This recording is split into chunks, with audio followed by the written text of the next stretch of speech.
السلام علیکم۔ اگر آپ نے میرے چینل سٹوریز ہب کو سبسکرائب نہیں کیا تو پلیز کر دیں اور بیل آئیکن کو بھی دبا دیں تاکہ آپ کو میری ہر کہانی سب سے پہلے مل سکے۔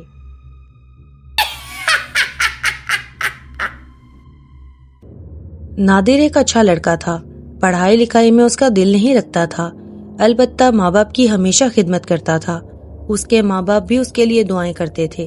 اس کے باپ کی دکان تھی، دوپہر کو باپ سونے کے لیے گھر آ جاتا تھا تو نادر خود ہی دکان سنبھالتا تھا، جبکہ اس کے باپ کی خواہش تھی کہ نادر پڑھ لکھ کر ایک ایسا نوجوان بن جائے جو ملک و قوم کی خدمت کرنے کے ساتھ ساتھ اپنی حیثیت بھی بنا لے۔ باپ اکثر اسے نصیحتیں کیا کرتا تھا، لیکن نادر کا پڑھنے میں بالکل بھی دل نہیں لگتا تھا۔ وہ کہتا تھا، ابا آپ مجھے دکان سنبھالنے دیں، ہماری اتنی اچھی آمدنی ہو تو جاتی ہے، ابھی آپ دکان سنبھال رہے ہیں، جب آپ بوڑھے ہو جائیں گے تو میں اسے سنبھالا کروں گا۔ باپ ٹھنڈی سانس لے کر خاموش ہو جاتا تھا۔ نادر اپنے دوستوں میں بیٹھتا تو کہتا کہ یارو تم دیکھ لینا، میں ایک دن بہت بڑا آدمی بن جاؤں گا۔ نادر راتوں کو طرح طرح کے خواب دیکھتا تھا۔ کبھی وہ دیکھتا کہ وہ دکان پر بیٹھا ہے اور ایک بہت ہی قیمتی اور شاندار کار اس کی دکان پر آ کر رکتی ہے۔ کار سے کچھ لوگ نیچے اترتے ہیں اور نادر سے کہتے ہیں کہ تو ایک بہت بڑے آدمی کا بیٹا ہے اور بہت بڑی جائیداد وغیرہ کا مالک ہے۔ اس کو یہ دکاندار کہیں سے اغوا کر کے لے آیا تھا۔ اب وہ اپنے گھر واپس چلے اور اپنے ماں باپ کی چھوڑی ہوئی جائیداد سنبھالے۔ یہ بس نادر کے خواب ہوتے تھے جن میں وہ امیر کبیر بن جاتا تھا۔ پھر ایک دن رات میں اس نے ایک انوکھا خواب دیکھا۔ اس نے دیکھا کہ ایک بہت بڑا صندوق ہے، اس صندوق میں اشرفیاں اور زیورات بھرے ہوئے ہیں۔ صندوق کا ڈھکن کھلا ہوا ہے اور اشرفیاں باہر نکلی پڑی ہیں۔ ابھی نادر اس صندوق کے پاس ہی جاتا ہے کہ کہیں سے ایک چیخ سنائی دیتی ہے۔ وہ دیکھتا ہے کہ ایک عجیب سا آدمی بھاگتا ہوا خزانے کی طرف آ رہا ہے۔ اس نے بہت عجیب لباس پہنا ہوا ہے اور اس کے ہاتھ میں ایک بہت بڑا خنجر ہے۔ وہ اپنی پتلی پتلی ٹانگوں سے دوڑتا ہوا چلا آ رہا ہے اور اس کے چہرے کے تاثرات نہایت خونخوار ہیں۔ وہ خزانے کے پاس آ کر کھڑا ہو جاتا ہے، ادھر ادھر دیکھتا ہے جیسے اسے کسی کی تلاش ہو۔ نادر چوری چوری چھپتا ہوا وہاں سے واپس چل پڑتا ہے۔ پھر دوسرے دن بھی یہی اور تیسرے دن بھی یہی خواب نادر کو نظر آیا تو وہ سوچنے لگا کہ یہ قصہ کیا ہے۔ تھوڑے فاصلے پر ایک نجومی بابا رہتے تھے جو ستاروں کا حال بتایا کرتے تھے۔ نادر ان کے پاس جا پہنچا۔ بابا صاحب، میں آپ سے اپنے خواب کی تعبیر معلوم کرنے آیا ہوں۔ کیا خواب دیکھا ہے تم نے بیٹا؟ بابا صاحب نے سوال کیا اور نادر نے انہیں اپنے خواب کی تفصیل بتا دی۔ اگر یہ خواب تجھے 7 دن نظر آئے تو پھر میرے پاس آ جانا، میں ستاروں سے ساری صورتحال معلوم کرنے کی کوشش کروں گا۔ اور پھر ایسا ہی ہوا۔ اب تو نادر کو یہ خواب روزانہ نظر آتا تھا۔ 7ویں دن جب اس نے یہ خواب دیکھا تو بابا صاحب کے پاس جا پہنچا۔ جی بابا صاحب، میں نے پورے 7 دن یہی خواب دیکھا ہے۔ بیٹے، میں نے بھی تیرے لیے کام کیا ہے، کچھ معلوم ہوا کیا میرے بارے میں؟ ہاں۔ وہ کیا بابا؟ اس خزانے کا وجود ہے جو تجھے خواب میں نظر آیا ہے۔ یہ خزانہ رمان نامی ایک جن کا خزانہ ہے جو اس کی بہت حفاظت کرتا ہے۔ تو اگر یہ خزانہ حاصل کرنے کی کوشش کرے تو جن تیری زندگی بھی ختم کر سکتا ہے۔ آپ صرف مجھے یہ بتائیے بابا صاحب کہ کیا اس خزانے کا وجود ہے؟ ہاں ہاں ہے نا، اگر نہ ہوتا تو 7 دن اسے خوابوں میں تھوڑی نہ دیکھتا۔ مگر بابا صاحب، میں اس خزانے تک کیسے پہنچ سکتا ہوں؟ بیٹا، بڑا معصوم سا سوال ہے۔ اگر میں تجھے اس خزانے کا پتہ بتا سکتا تو تجھے کیوں بتاتا؟ میں خود اس خزانے کو ڈھونڈنے کی کوشش کیوں نہ کرتا؟ بات نادر کی سمجھ میں آ گئی تھی، لیکن اب وہ بے چین رہنے لگا تھا۔ وہ سوچتا تھا کہ اگر یہ خزانہ اسے مل جائے تو اس کی تو زندگی بن جائے گی۔ ماں باپ کو اس نے خوابوں کے بارے میں کچھ نہیں بتایا تھا، بس رات دن انہی سوچوں میں گم رہتا تھا۔ پھر ایک دن اس نے خواب میں دیکھا کہ وہ خزانے کی تلاش میں نکل کھڑا ہوا ہے۔ اس نے راستے کے بارے میں چھان بین کی تو اسے کچھ لکیریں نظر آنے لگی جو خزانے کی طرف اشارہ کرتی تھی۔ نادر کو نہ جانے کیوں یہ یقین ہو گیا کہ اب وہ خزانہ اسے ضرور مل جائے گا، بشرطے یہ کہ وہ خزانے کی تلاش خلوص دل کے ساتھ کرے۔ نادر نے اپنے ماں باپ سے ابھی تک اس بارے میں کوئی بات چیت نہیں کی تھی۔ وہ سوچتا تھا کہ اگر میں نے ان سے تذکرہ کیا تو وہ مجھے کبھی خزانے کی تلاش میں جانے نہیں دیں گے، جو کہ اصل میں ایک جن کا خزانہ ہے۔ ایک دن اس نے اپنی ماں سے کہا، اماں، ابا کتنی بار مجھ سے کہہ چکے ہیں کہ میں اپنے لیے الگ کام تلاش کروں، وہ مجھ سے بار بار کہتے ہیں کہ میں جوان ہو چکا ہوں اور اب مجھے اپنا کام خود کرنا چاہیے۔ اگر آپ دونوں مجھے اجازت دیں تو میں کسی اور شہر جا کر قسمت آزمائی کروں۔ ماں نے جب باپ سے بات کی تو باپ نے کہا، ہمیں اپنی اولاد کو جدوجہد کرنے کا موقع دینا چاہیے۔ جب ہم خود ہی ان کے راستے روکیں گے تو پھر کون انہیں سہارا دے گا؟ ماں نے یہ بات نادر کو بتا دی۔ نادر بہت خوش ہوا۔ اس نے سوچا کہ چلو جگہ جگہ گھومنے کا موقع بھی ملے گا۔ وہ خزانے کی تلاش کی کوشش کرتا ہے۔ چنانچہ وہ تیار ہوا۔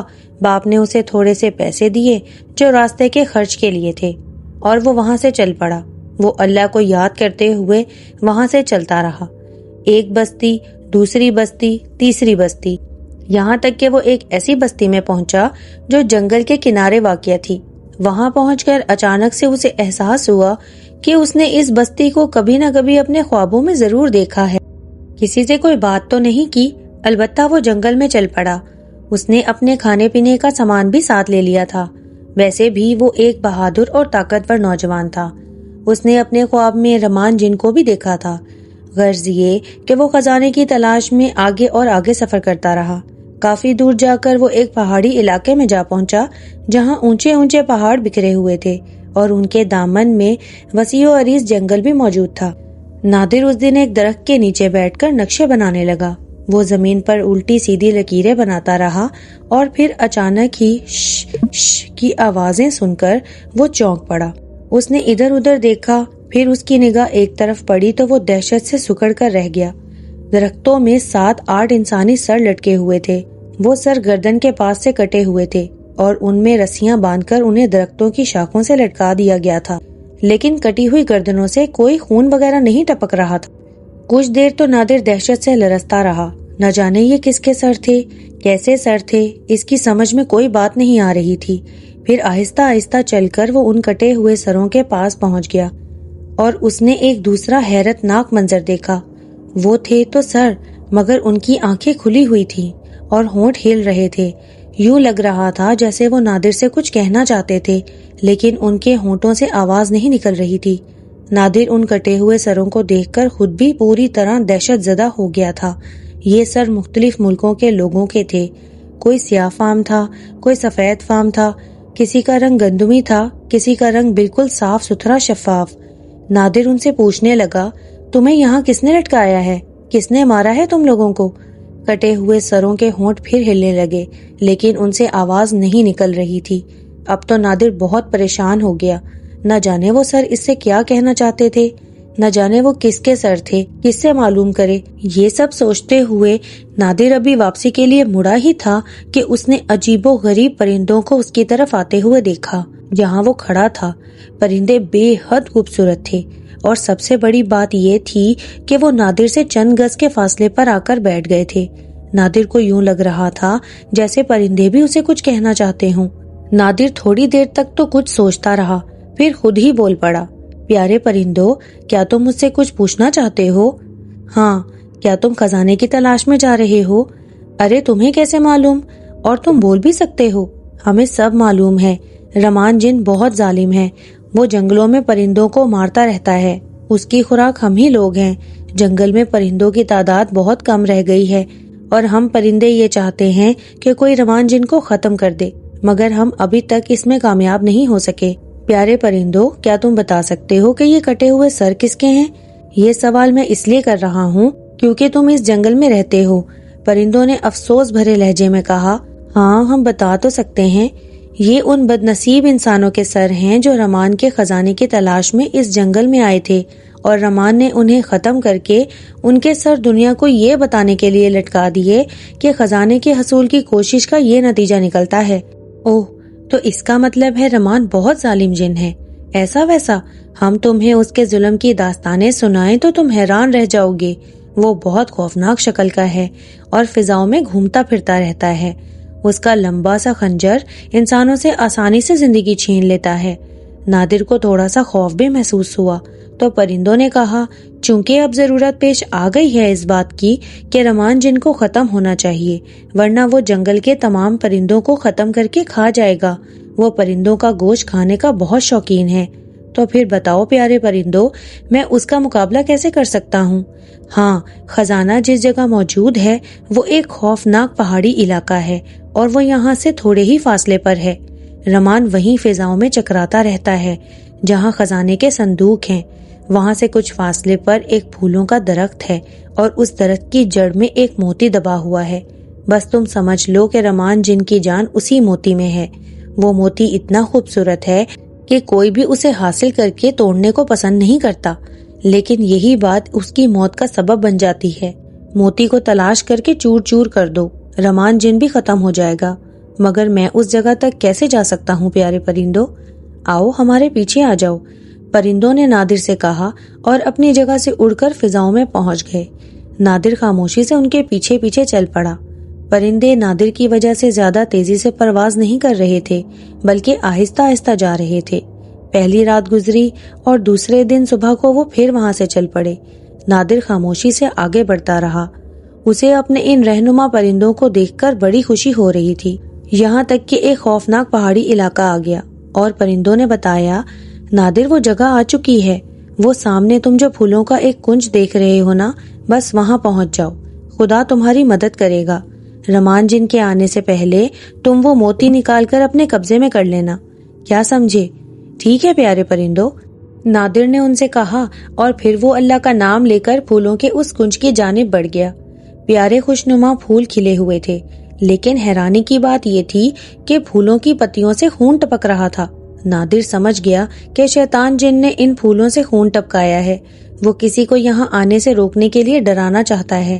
لیکن نادر اللہ کا نام لے کر پھولوں کے اس کنج کے پاس پہنچ گیا۔ پھر اس نے پوری طاقت سے پھولوں کے اس کنج کو زمین سے اکھاڑ لیا۔ نیچے ایک انتہائی خوبصورت موتی رکھا ہوا تھا۔ حقیقتاً یہ موتی ایسا ہی تھا کہ اسے دیکھ کر انسان اس مقصد کو بھول جائے کہ وہ یہاں کس مقصد سے آیا تھا۔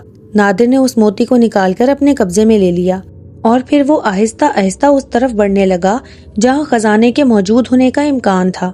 ایک جگہ پتھر کی آڑ میں اس نے خزانے کا وہ صندوق دیکھا جو لکڑی کا بنا ہوا تھا۔ نادر نے اس صندوق کو کھولا تو اس کی آنکھیں بند ہونے لگیں۔ صندوق میں اشرفیاں بھری ہوئی تھیں اور اس کے ساتھ ہی دوسرے جواہرات بھی۔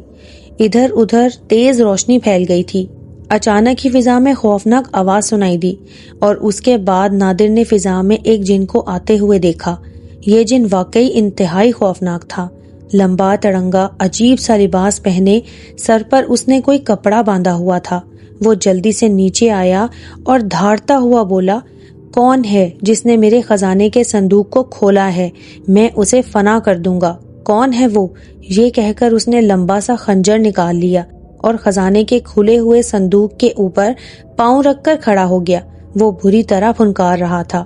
ادھر نادر موتی کو ہاتھ میں دبائے اس کا منتظر تھا کہ جن کی چیخ چنگھاڑ ختم ہو تو وہ اس کا خاتمہ کرے۔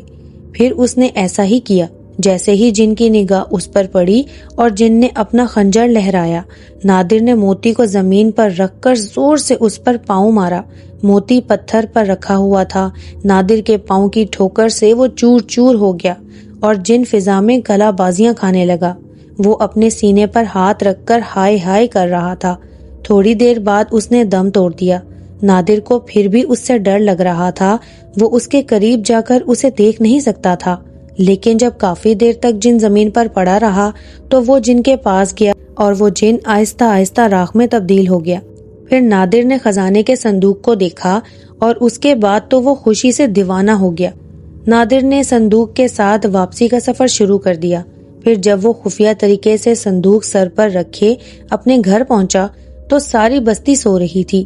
اس نے صندوق اپنے گھر کے ایک حصے میں رکھ دیا اور خود بھی جا کر لیٹ گیا۔